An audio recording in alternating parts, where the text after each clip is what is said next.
just start with a nice, easy one. Yeah.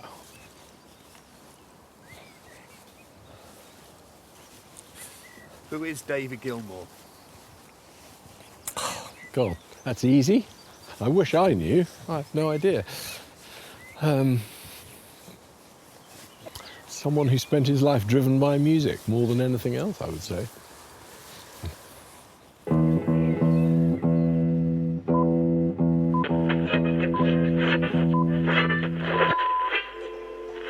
David John Gilmour was born on Wednesday, the 6th of March, 1946, in Cambridge, England, the third child of Sylvia and Douglas Gilmour. At the age of 21, he joined the band Pink Floyd, who subsequently went on to sell over 250 million albums. His playing style and trademark guitar sound is known the world over, and in 2011, Rolling Stone magazine ranked him one of the greatest guitarists of all time.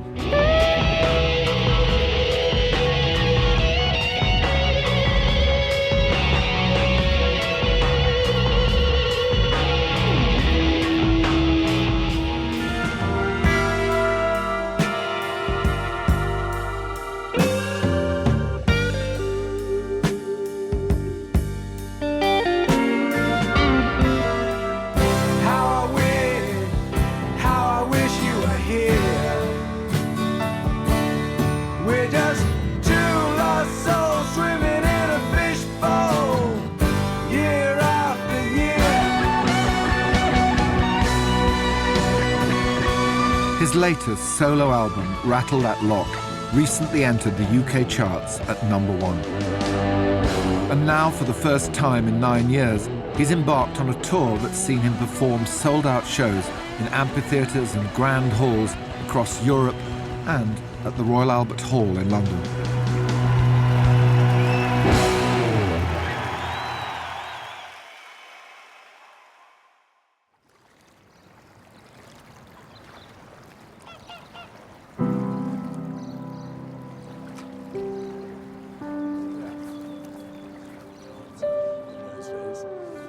This unlikely location on the Thames is where David Gilmour records and mixes all his music. And this is the... This is the... This is it? This is the boat.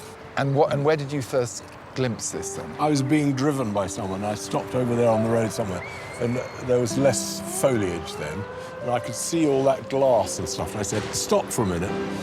And we peered over the wall up there and thought, wow, that's fantastic. The very next week, I was sitting in the dentist's waiting room, picked up a Country Life, and there it was for sale. I rang up the agent, came straight down here.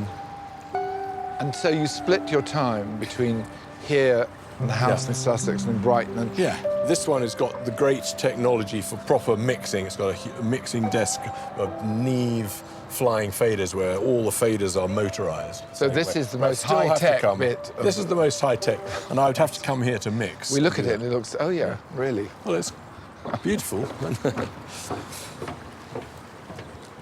that's it being built. Mahogany, Crittles gunmetal windows. It's quite lavish. Yeah.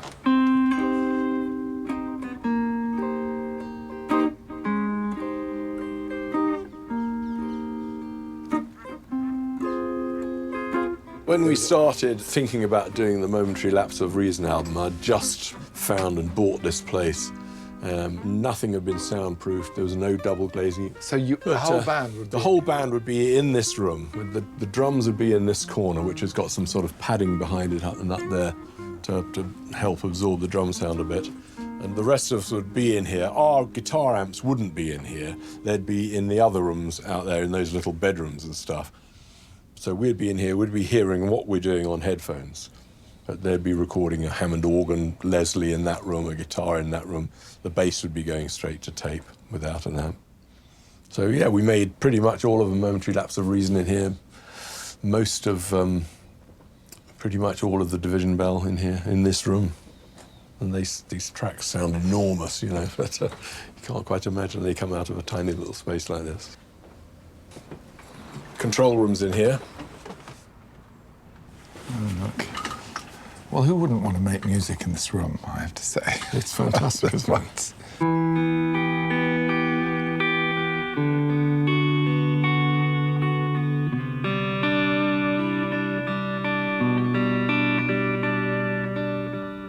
What's your first memories then? Gosh. I have one sort of snapshot memory of me when I apparently left my nursery school at about the age of 3, which is in Homerton College, where my mother had been doing teacher's training, and trying to walk home 3 miles to the other end of Cambridge down Hills Road. That's the first snapshot memory I can think of.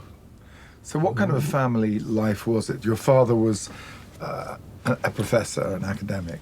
My father was a university lecturer at Cambridge, lecturing in zoology and genetics. My mother had been at teachers' training college, but she never really went into teaching. Later, she became a film editor at the BBC, working on Junior Points of View. You went to boarding school when you were 5 years old? Yes. My dad went to a university in Madison, Wisconsin for 6 months. And we were popped into a boarding school in Buckinghamshire. And it was me at 5, my sister maybe just approaching 7, and my brother who was 4. And we were put in there for a year. My parents only spent 1 term, 6 months, in fact, in America, and then came back and lived in Cambridge, but they didn't see fit to take us out for Christmas or for the next 2 terms, while they remembered what life was like without children. And when are the first experiences of music? When did that first begin to resonate in your life as a kid?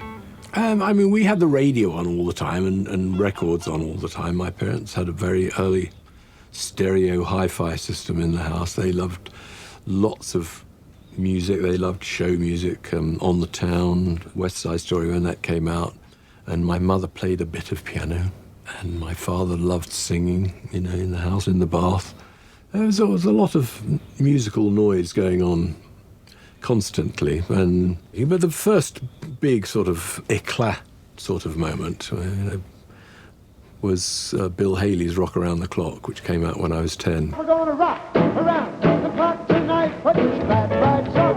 Join me home. We'll have some fun when the clock strikes 1. We're gonna rock. And that was brilliant. Rock, rock, till broad daylight. We're gonna rock, gonna rock. And shortly after that, Elvis Presley with Heartbreak Hotel. Well, it's down at the end of Lonely Street, that Heartbreak Hotel where I'll be just a lonely baby.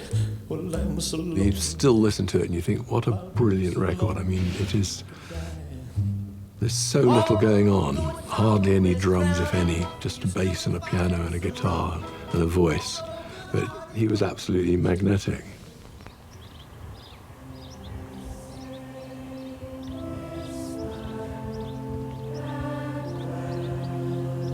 And this is home, in the Sussex countryside. Hello, Mr. Cullen. It's David Gilmour's musical laboratory. So, explain to me what happens here. Well, this, as you can see, this is a music room. This has been developing, you could call it, over 21 years we've been here. The last album, On an Island, and a lot of the stuff for this new album, Rattle That Lock, were started in here, with me doing everything. So what you do when you're starting to build the track, you start, obviously you've got your guitars, you know, plenty of them. Yeah. And then drums if you need to, your sax if you need to. You also play all these instruments. The mandolin, you play, I mean, what? I'm really bad at quite a lot of instruments, yes. Good, that's useful then.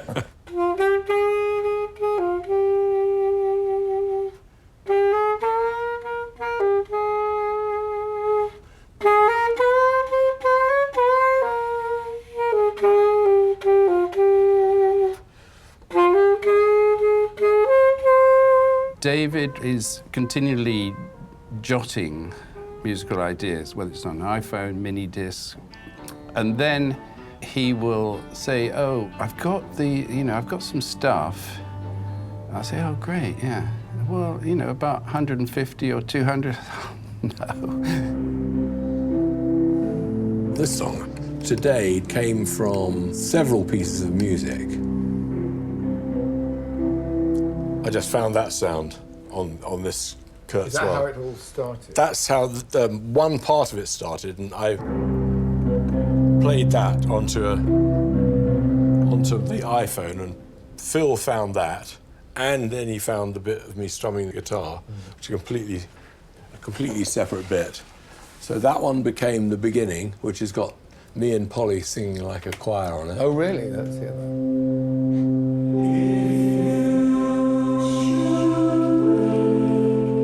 I'd listen through over a period of weeks or whatever, and then I try and see if there's any sort of bits that would work with other bits. Not all of those are terribly successful, and maybe some of them scare him. But there's been a few that survived. So this is a bit that I recorded on my iPhone. I was in the studio and had an electric guitar plugged in, but didn't want to turn the gear on and get everything running. I just thought, this is a nice thing, I'll remember it. So I turned my phone on to remember it. And Phil found this bit just like this. And he stuck it together with the other thing. And then, when you add all the instruments on,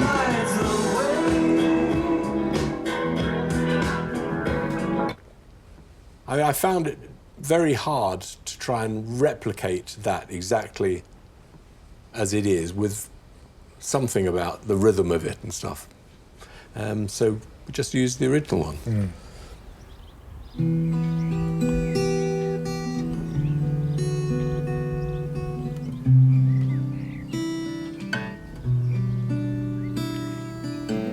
This is Polly Sampson. She's learning guitar, level 7 apparently. She's an acclaimed author in her own right, and she's David's partner in more ways than one. I agree. Polly, my lovely wife, she is at the heart of everything we do. Don't know where to begin with Polly. She's my sort of partner in life, and she writes most of the lyrics for my songs. Along with being a writer and a lyricist, she is a sounding board for all the stuff I do. I will play her things and she will voice her opinion, and she will be very astute in spotting things that maybe I haven't noticed musically. And has been doing that since we did the Division Bell album. Beyond the horizon of the place we lived when we were young, in a world of magnets and miracles. Were you a Floyd fan yourself? When I was 12, my brother had, I think it was Dark Side of the Moon and Wish You Were Here, but they didn't have a band name on them. So I can remember I used to play them, but I didn't know who they were by. So I don't think I ever wrote Pink Floyd on my pencil case. I wrote David Bowie on my pencil case. When you met David for the first time, you didn't think, oh, this is David Gilmour from Pink Floyd. No, He was a man with lots of children, I think, is what I thought.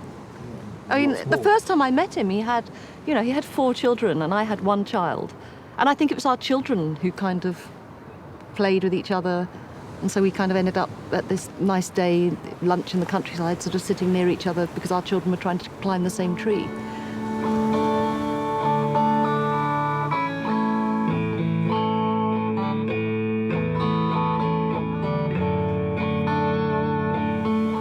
David is not someone who is loquacious, but he is very emotionally engaged. But he doesn't necessarily display that. So, do you think that you're there partly to interpret what's going on in David's head? Yes, I think so, and that does feel like a huge responsibility.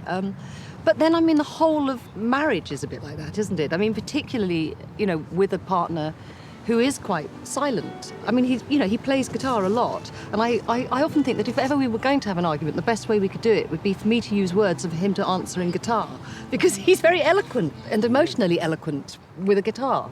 So yes, it is, a lot of it is trying to just get under his skin and sort of feel what he's feeling. Okay, so here's a track recorded 10 years ago for The Girl in the Yellow Dress. It says it's got a guide vocal on here. So.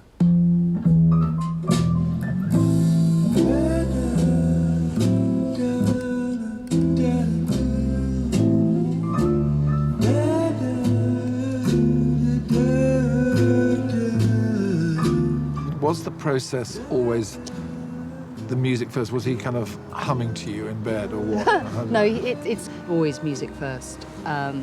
And nowadays, he puts tracks on my iPod, and I just walk up and down playing all the tracks. And eventually, you know, one or two start to suggest things to me.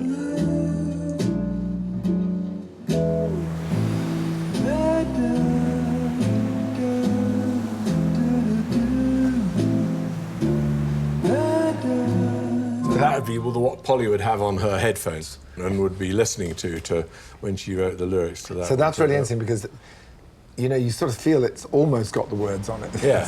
His scats really do sound like someone singing in tongues. I mean, it's as though the words are just sort of under the surface, and it's quite interpretive at that point.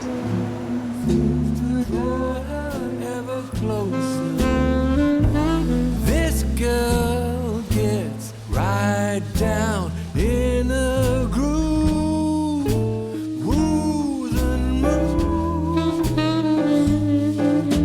leads him on. Most people imagine that people writing lyrics would be sitting down at a table and crossing things out and writing things down. Do you write anything down? It's a bit, actually, it's the same for my fiction. I think that the work is done while I walk. By the time I get back to the house, it's like practically like typing, because while walking, I've kind of worked out what it is. But I have a notebook. So, I mean, this will be full of things that are not all to do with lyrics, but yeah, this was the start of today, I think. It looks to me like a wide Sargasso sea of shit. Yes, I had written a wide Sargasso sea of shit, which was, I think it became something else in the song, but I think it was a missing line, and I thought I'll get to that line later, and so I think I had written in the song a wide Sargasso sea of shit.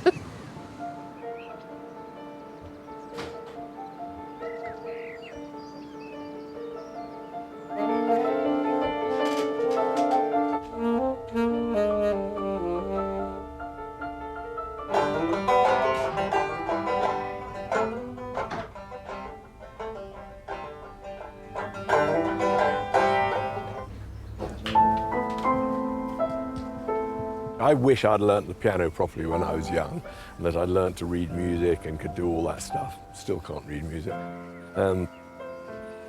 So you just kind of know that your children will be grateful for having learnt piano when they're adults, but they certainly aren't when they're young.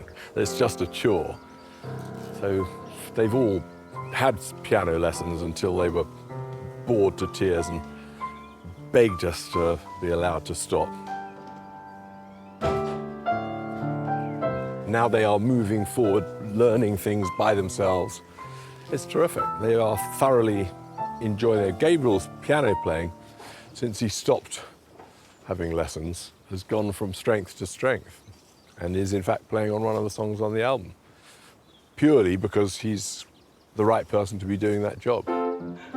Romney's picked up the ukulele entirely on her own and play a number of chords and will happily sing anything. She's got a really nice voice, you know, with a bit of huskiness to it. Nice low register voice, lovely. Joe is into science and mathematics and is excited by those things, and has got a fantastic direct linear mind that looks to see if there's a better way of doing things, which will stand him in very good stead. They don't want to be musicians, and I don't know if they'll change, and I wouldn't dream of influencing that in any way. You know, Gabriel wants to be a set designer, maybe an actor as well. Romney definitely wants to be an actor.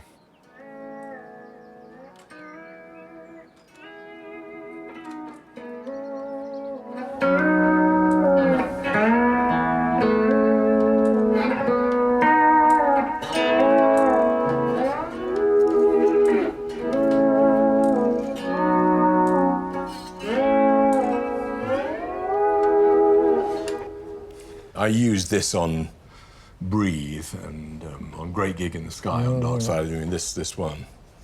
This machine? This actual one, yeah. And I've used it ever since occasionally. When was your first guitar? Were you yet in your teens or not? My next door neighbour had a guitar. I was given a guitar. He was completely non-musical. I borrowed it and played it for a while. How old were you? Probably 12, 13. And I think I gave it to him back a couple of times, and then I borrowed it again. I thought, never mind. And he never asked for it back. And I stole kept it? Basically, yeah.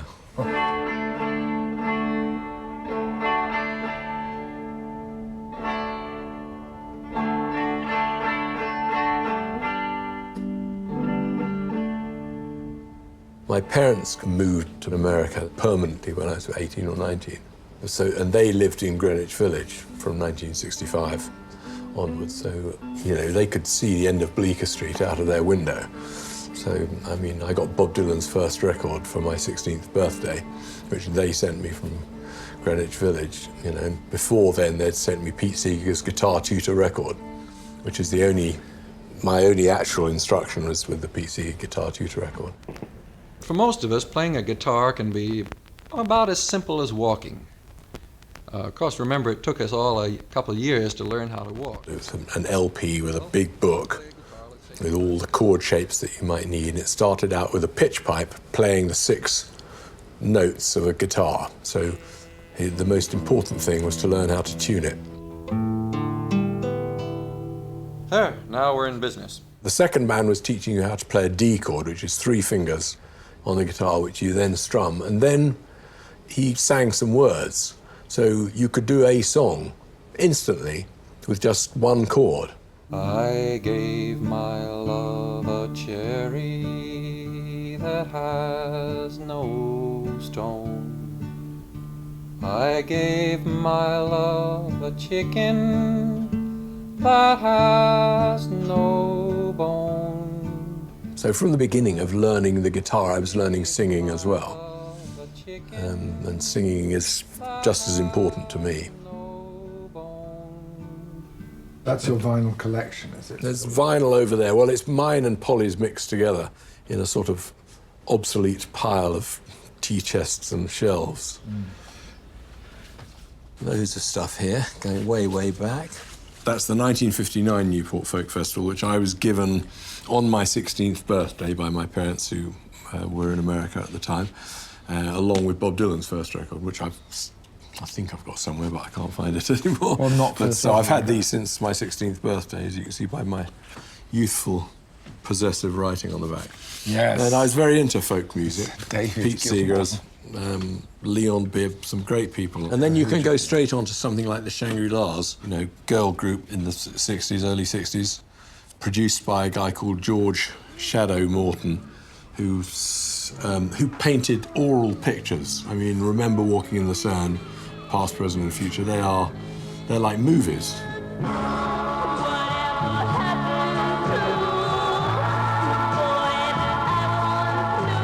So is that where you really got your interest in sort of extra natural sounds or even unnatural sounds? It's the idea of creating a picture or something like a movie with the story that's being told that I love.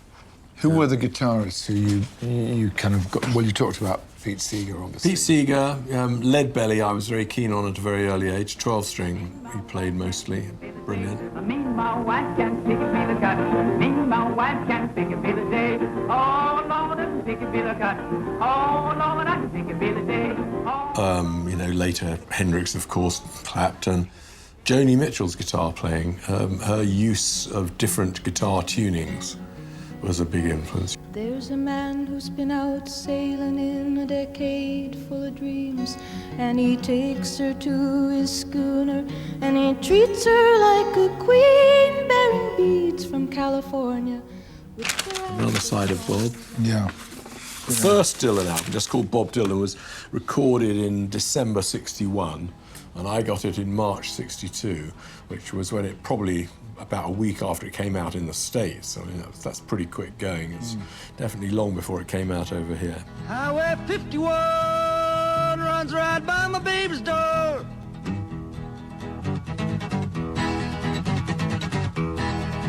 Highway 51. When I went into the sixth form at school, the music teacher had given up doing music lessons by then for the sixth form. He just said to people, bring in a record, we'll play it and we'll talk about it.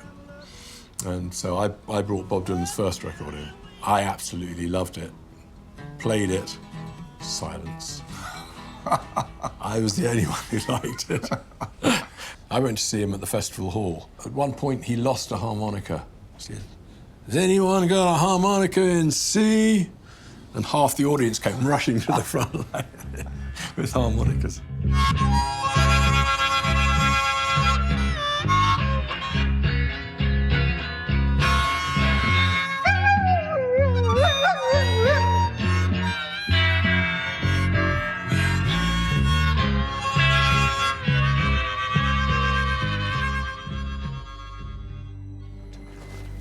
Everyone went through that way. But we're going this way.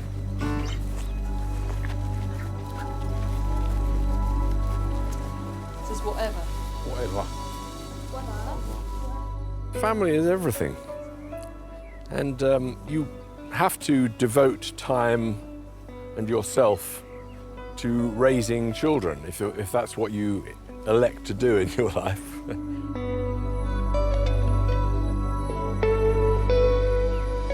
So yeah, I'm loving my life with my family, raising these children. And when I was a young man, ambition, you know, the desire to be together with these other guys in a pop group, you're very, very driven and ambitious, and otherwise you won't get anywhere. And I certainly was, and I'm sure there's still vestiges of that sort of ambition still around, but I'm not as ambitious as I was. I've had that. It's been fantastic. I put just as much work and effort into making a record, but I can prioritize my time better.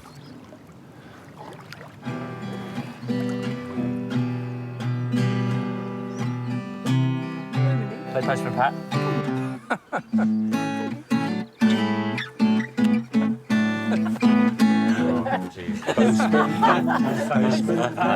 Postman Pat, and his black and white cat.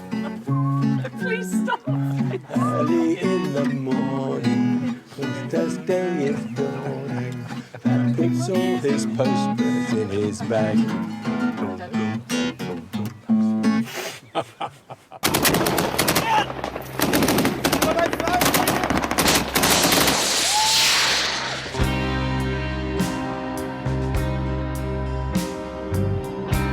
In Any Tongue came into the mix really late on. I mean, and it was immediately clear what that song needed to be about.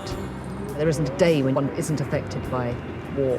No sugar is enough to bring sweetness to his cup. I know sorrow tastes the same on any tongue.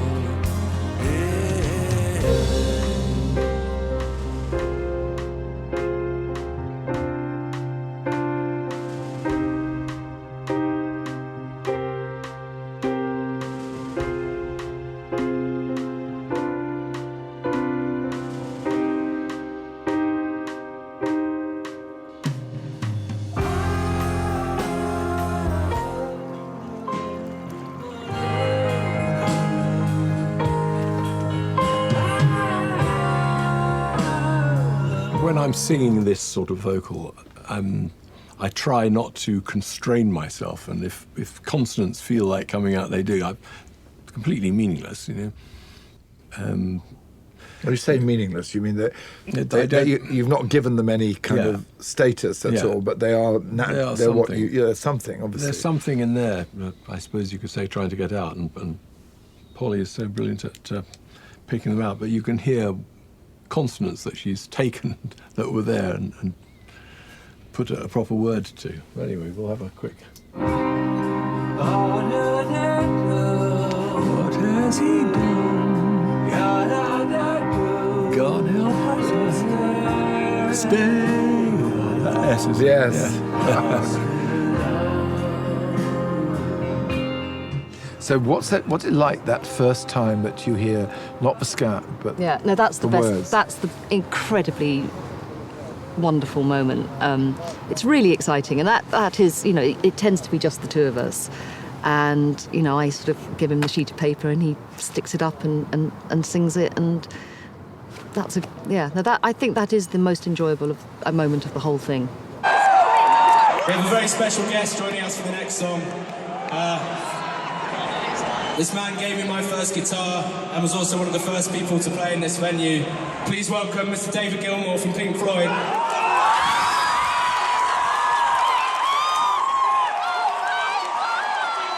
Some of my earliest memories are staying at his and Ollie's house in the countryside, and we'd kind of stay there for whole summers.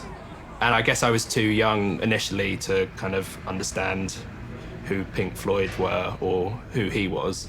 I guess he was just a friend of my parents with a nice house. This is crazy.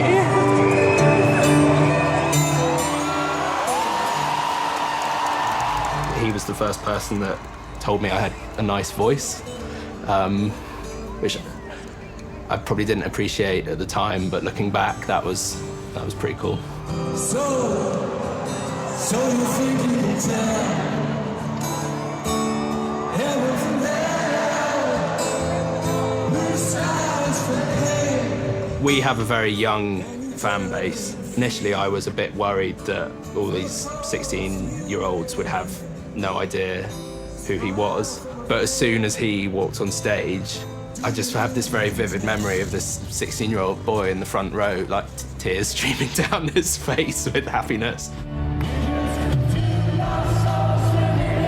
When we were actually learning the song, I went on YouTube to kind of look up a live version to see how he'd done it live in the past, and the first thing that came up was him and my dad playing it at the Royal Festival Hall, and it had something like 20 million views, and it suddenly all felt quite familial and circular in some way, that my dad had done it and now I was doing it. So you think you can tell heaven from hell?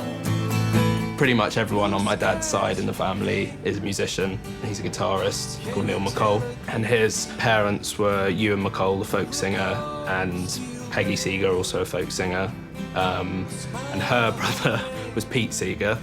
And strangely, I think David actually learnt to play guitar initially by listening to these instructional records that Pete Seeger had made. So yeah, it's all connected in some strange way, I think.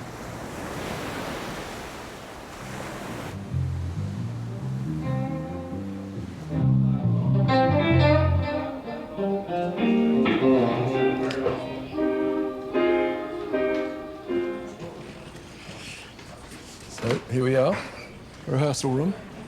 So there's a lot of stuff here. Well, this is basically pretty much what we have on stage.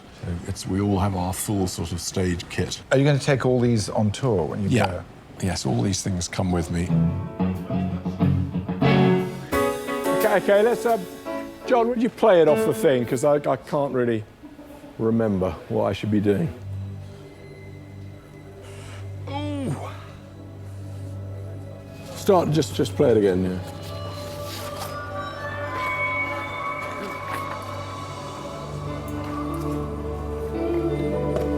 Trying to remember these fucking chords.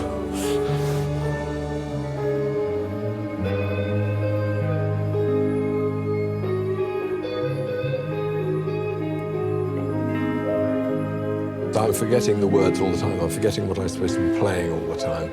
Gradually, as you relax into it, you get more and more close to what you're doing. But I'm constantly, I'm listening to what everyone else is doing, trying to say, remember to say this at the end. Or I just stop and we do it. And I have all the lyrics here. All of these I need to know by the time we get going.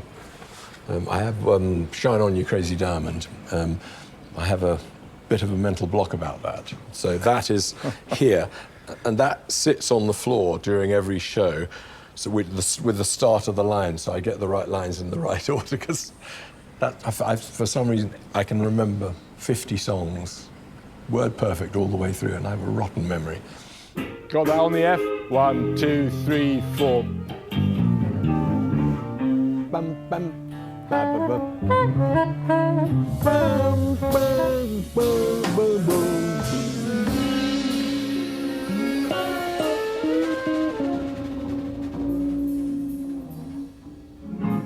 Great.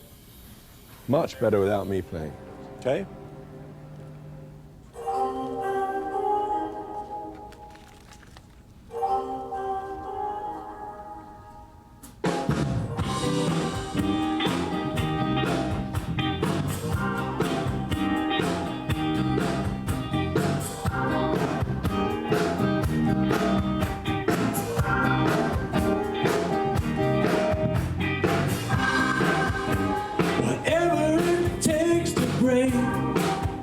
Rattle That Lock came out of the work that I'd done for the last book I wrote, which was a novel called The Kindness, because the main character in the novel is a student of Milton.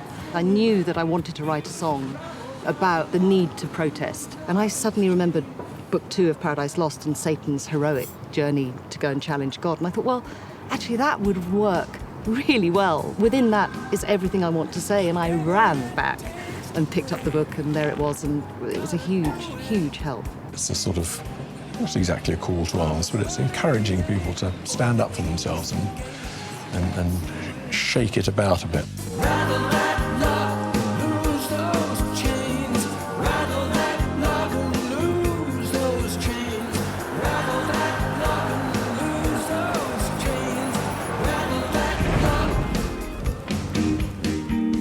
Okay, let's do Today, just to cheer ourselves up, then we can fuck off. Da, da, da, da, da, da, da, da. Do we stay up? Do we stay up? Yeah. Today, always today. New day. New day when the weight of the world. Just a day when the weight of the world.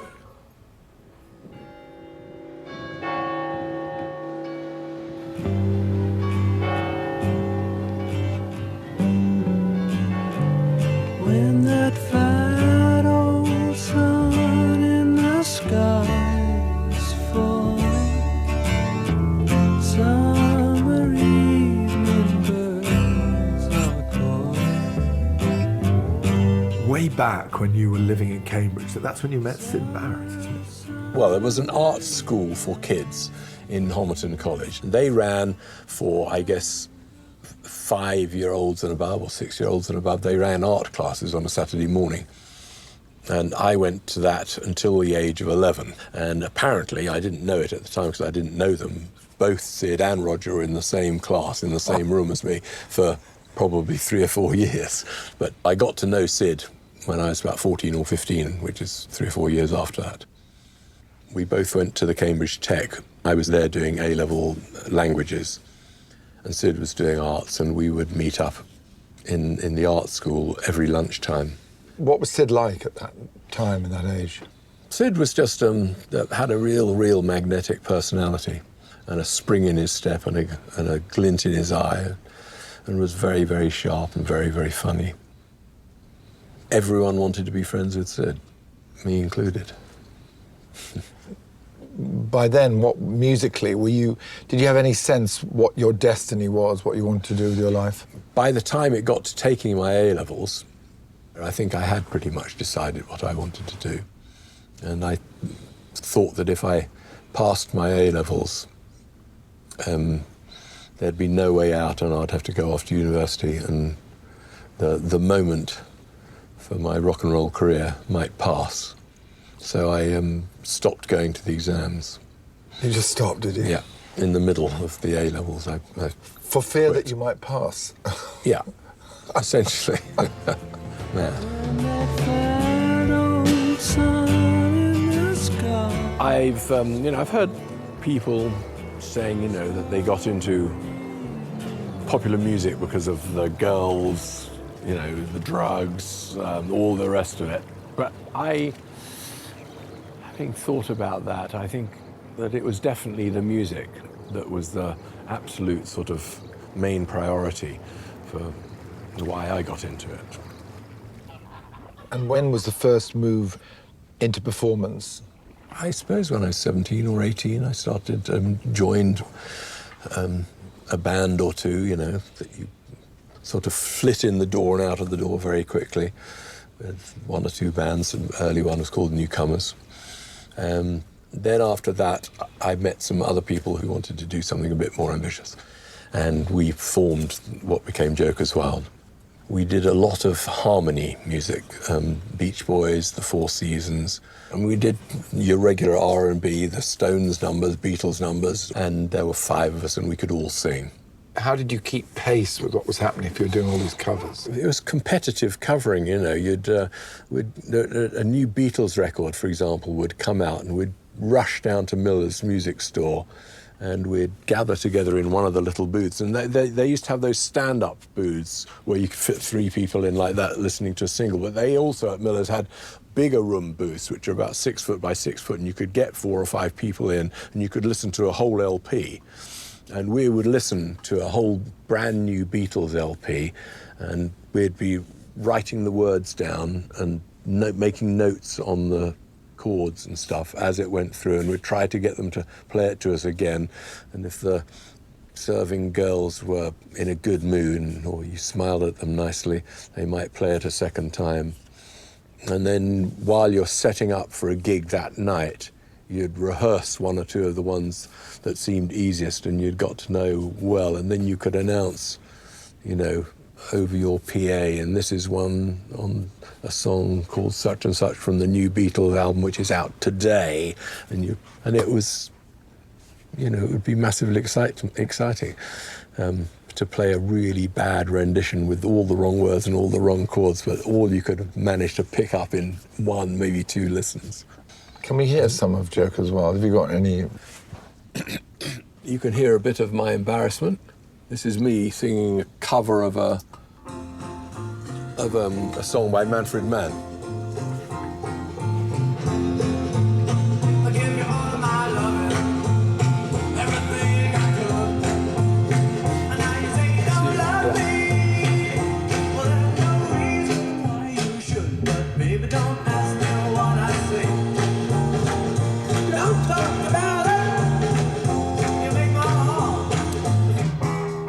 Yeah, 4 seasons substantially on this, 3 by then.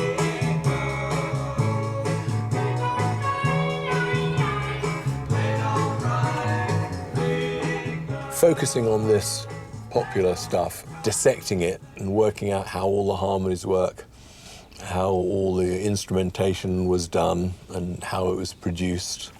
This is my musical education, really. My parents came to shows. I mean, they, you know, would drive me to things, you know, in the early days when I couldn't get myself to places they would take there. Sometimes they even towed a cart full of equipment on a trailer to gigs. They became big fans, you know. Couldn't get away from them later on.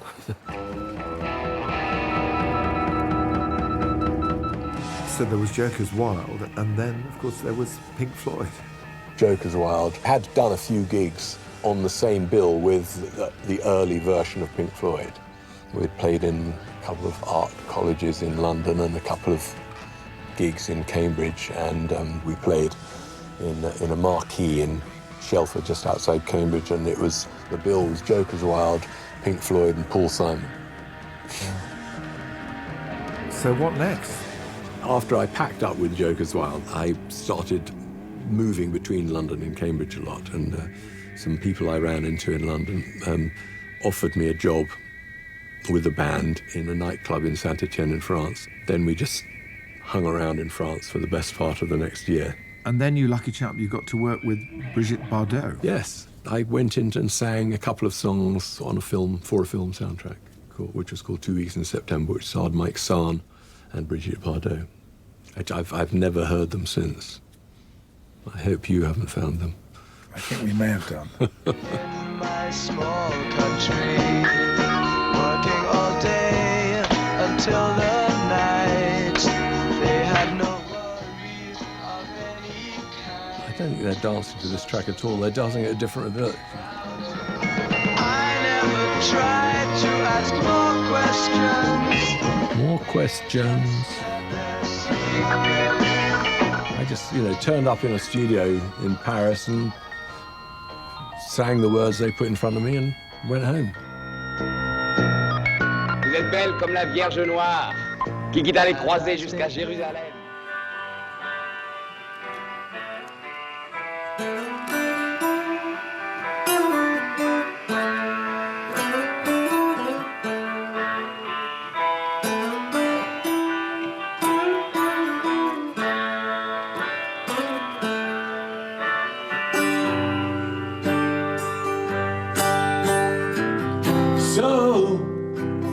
So you think you can tell heaven from hell, blue skies from pain? Can you tell it? How did joining Floyd happen? Because it was really to do partly with Sid's sort of inconsistency, or whatever you want to call it. Well, Sid, I knew the guys from the Pink Floyd pretty well. I called Sid, and he invited me to go along to a recording session. They were recording See Emily Play. There is no other day. Let's try it. But he was very strange. How? The light had gone out of his eyes. He was monosyllabic, and yeah, it was very shocking. So how did this transition, how did it happen then? I went to see them playing at a party at the Royal College of Arts, just next door to the Albert Hall. And at that party, which must have been November maybe, Nick came up to me and whispered in my ear quietly, if at some point soon, we asked you to join, what would you say? And I said, well, I'd probably say yes. We did 5 gigs together as a 5-piece, which was pretty strange, I can tell you. And then one day we were going to play, I think it was at Southampton University, with T-Rex and people, Tyrannosaurus Rex then on the bill. And someone said, right, shall we go and pick up Sid? And someone else said, nah. And we didn't, and that was the end of that. In that sort of wonderful, callous way that you have when you're young and ambitious. Were you as bad as the others then? I'm sure I was just as bad as the others, yes.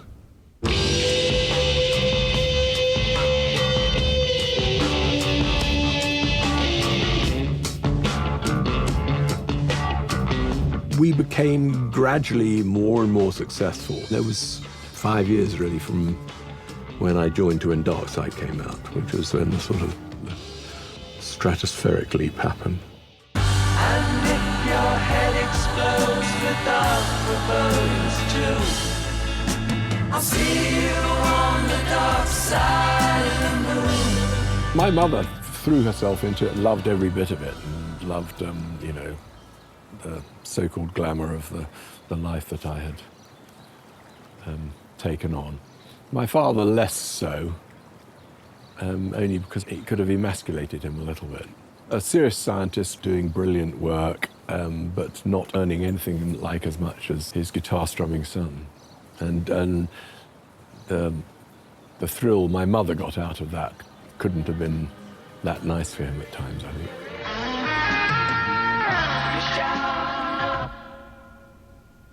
We run back and drop in a bit? Yeah, you can if you like. Just turn it down a bit. I mean, I didn't really make a specific mistake, but... turn it down? Yeah, I can't. My guitar's too loud. Yeah. And that working relationship at that time between you and Roger and Rick and everyone, how was that at that period? It was a sort of a microcosm of what went on later, We all found our place in the hierarchy and made it work for ourselves, You call it a hierarchy? Well, it is. I mean, these things always have a hierarchy, I think. There's Roger at the top, me next, then Rick, then Nick, in terms of who did the most commanding, bossing things around. But I felt that in my position, I was sort of more the leader of the musical side of things. And Roger was definitely, in terms of the lyric and the driving force, sort of way it was. We have some pretty good arguments from time to time, yes. You managed to get over them? Yep, we're pretty durable. I never had that moment of thinking, no, I really am a part of this fully. I always thought that I was the new boy, and they enjoyed that. They enjoyed playing on that. Yes, I mean, but, you know, in that sort of jokey way that you do, you know. They would always tease me for being the new boy, even when I'd been in it for 20 years, you know. And what about the next stage, you know, post Dark Side of the Moon and Wish You Were Here? What happened after that? Well, you know, that's ancient history. All that old ancient Floyd history, the arguments, the fights, and well, you can. I mean, we get over it. We did get on pretty well as work people, as work associates, if you want to call it that, throughout those years. But there were changes, you know, everyone's little problems and dissatisfactions all started coming more and more to the fore. Boring. Let's move on to something else.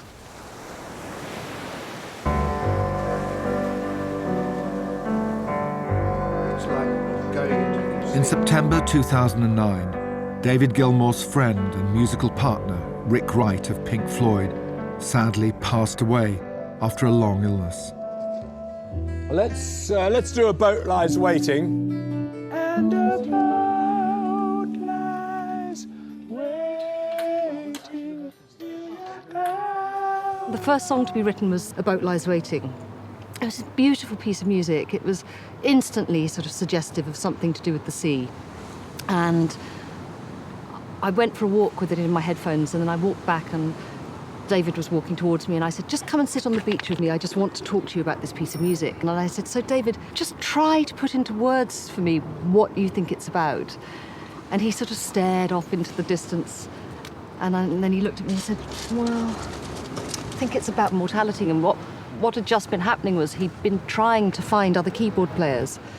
And he'd, you know, come back having tried a few out and say, it's just not the same. It's just, and I think he realised, you know, really after Rick died, just what it was he'd lost. And so that then sort of mixed with this idea of the sea, and Rick spent most of his life on a boat sailing the Atlantic.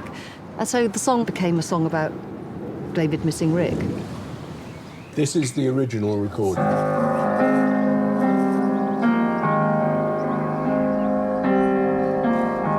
This is Gabriel making an appearance. So that dates this track to 1997, because that's Gabriel as a baby, and he was born in 97. What made you put that in? What? Did you add that later? No, that was here. That I did on a mini disc on the piano in the house. Yeah. And you can hear people wandering around and crockery being washed up and.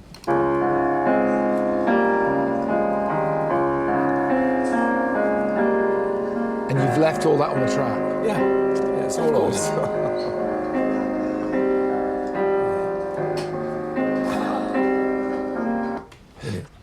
Silence, I'd hear you, and a boat lies waiting. On the last album, On an Island, I had managed to get David Crosby and Graham Nash to sing on a couple of tracks from that, so I thought it would be great to get them in again and to recreate their sound with me, because we seem to fit quite well together. And that big harmony thing is something I've always really loved. Something I never knew. In silence, I'd hear you, and a boat lies waiting.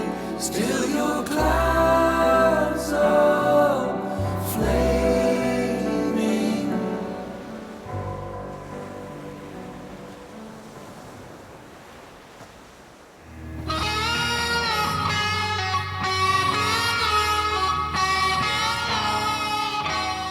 The first solo album that I did in 1978 wasn't what I was going to be then subsequently doing as my career. It was something to fill in a bit of loose-end time and to just have some fun. Oh, look, mushrooms. There are no boundaries at the time, and yet you wasted still. That was to take a simpler approach, just go with a couple of old friends and just play some songs and have a bit of fun and see what happened. I mean, these things were really off the cuff. They would just sit down, play around a bit and say, right, record. But the last thing I did was what became Comfortably Numb. We didn't have time to work on it anymore, and it was still around when we got to starting The Wall the next year. So this is the original recording? Yeah. Put it on the line, put it to the test. I'm just the same as all the rest. I'm not the worst, and I'm not the best. God, I'd forgotten I'd written words of some sort. Run out of... There's nothing to live and nothing to die for. There is no future, no past to cry for. I'm just dust floating away on the wind. Getting used to that now? Yeah. Yeah, it's good, isn't it? It's great. It sounds amazing. I love it. I wrote Comfortably Numb on that, on that right. guitar with On that this tune. guitar? Yeah, yeah. Well, that's an honour. Do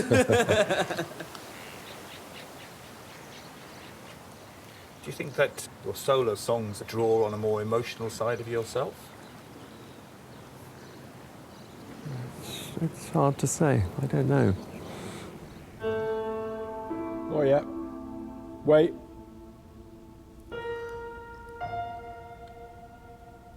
Somewhere around here. His emotional centre is musical. It isn't, most of us express our, anger, love, hate, whatever it is, we express it in words. And David really, really doesn't, but he does express it musically.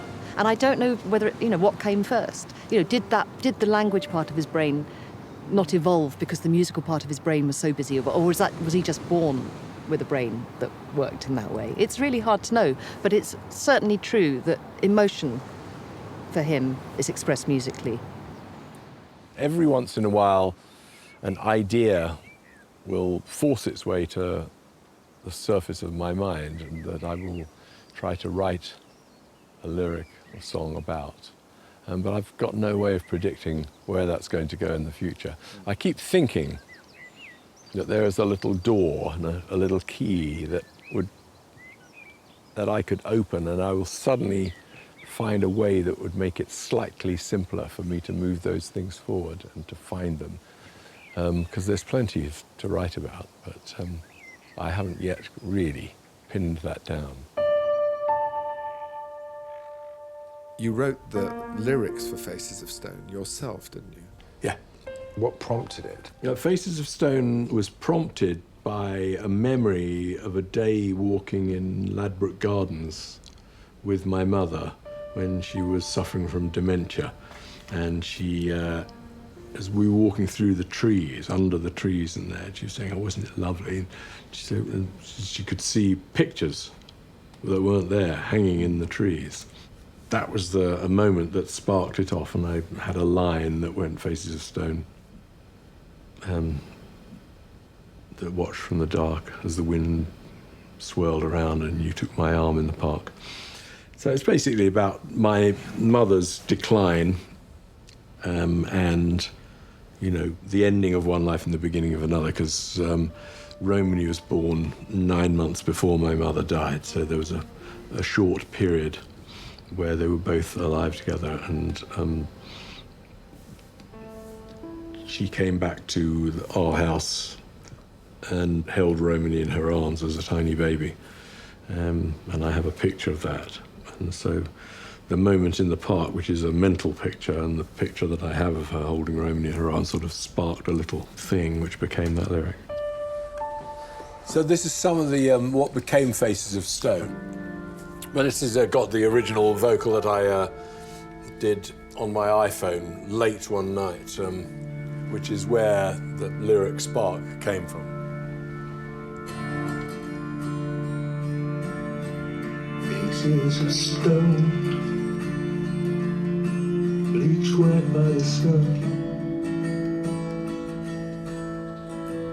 As the wind swirled around, you took my arm in the park.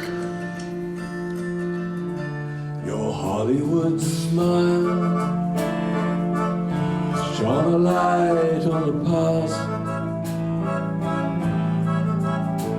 But it was the future that you held so tight to your heart.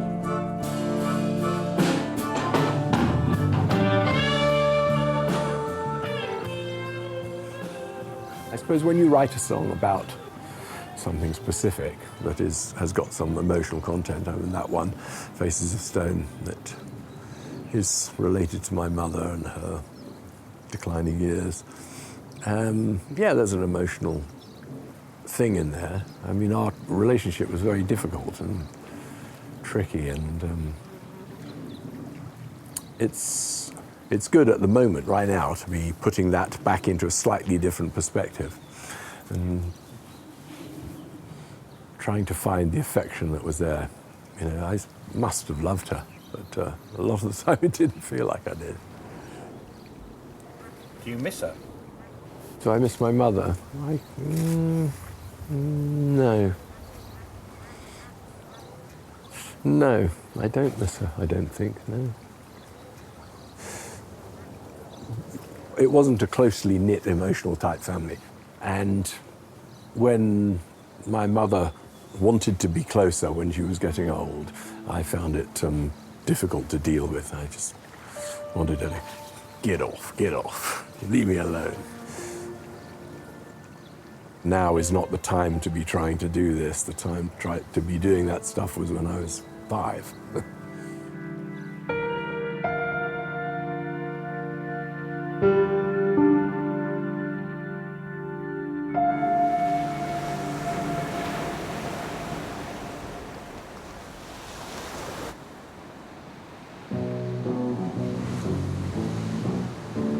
It's just days away from his first live show, and David and the band are catching up, rehearsing new songs and old.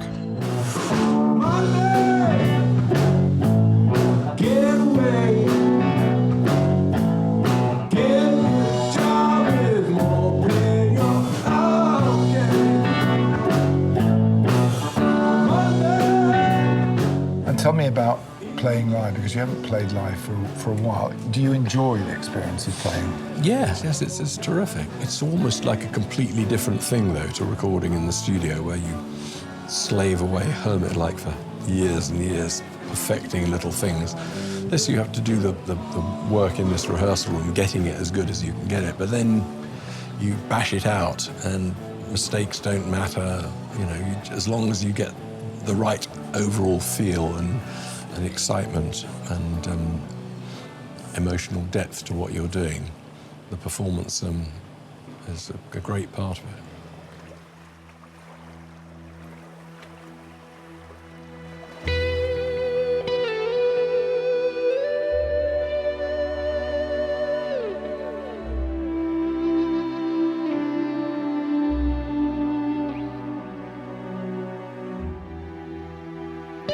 There's a lot that he has to do to be the front man on this show. It's a big job, being David Gilmour.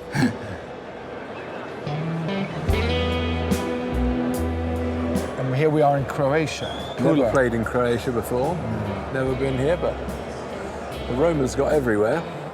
It's beautiful, isn't it? It is. How did you find this place? Well, I set my team off onto finding beautiful places, you know.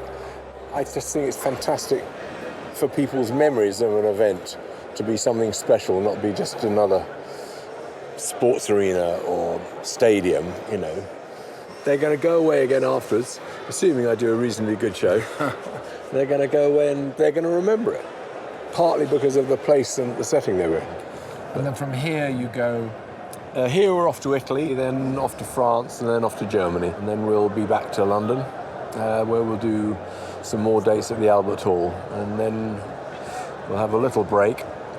And after this school term is over, we'll head to South America. The school term comes in the middle of it, because you've got to be in London for the school term. I want to be around and not be too absent. You know, I've had my moment, you know, of doing all those things and letting my career come first, but I'm established, I think, aren't I? Yeah. There are some performers for whom the crowd is incredibly important, but I sense that it's not just about the excitement of the crowd, it's more about the moment and the music. Is that true? It is. Well, we try very hard to get the music really heartfelt when we do it, but you can never get above sort of 70% or something without an audience. Whatever you do in rehearsal, there's a whole massive lift of gear when there's an audience, and for everyone, for me definitely. It's likely to be slightly less perfect, but more fun.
Guard the meat.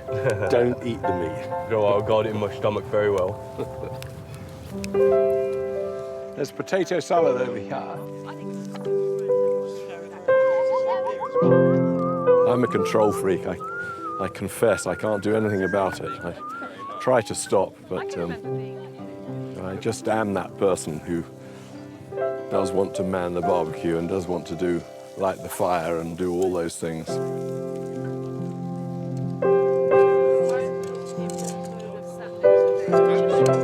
Do you have any regrets? Can you get through life without regrets? I don't think you can. I've got tons of regrets. Tons of regrets. I mean, all that silly song, I've got a few, but then again, too few to mention. I've got many regrets, but you get on, don't you? There are things I could have done better, things I should have done better.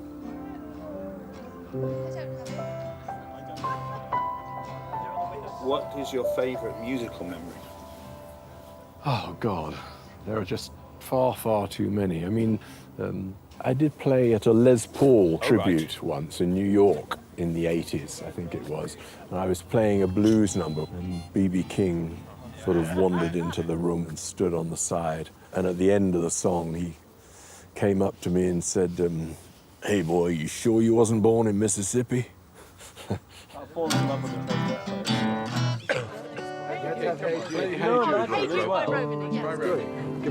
Don't make it bad. Take a sad song and make it better. Remember to let her into your heart. Then you can start to make things better. Better. And you feel the pain. Don't carry the world upon your shoulders. La la la la la, that's too high.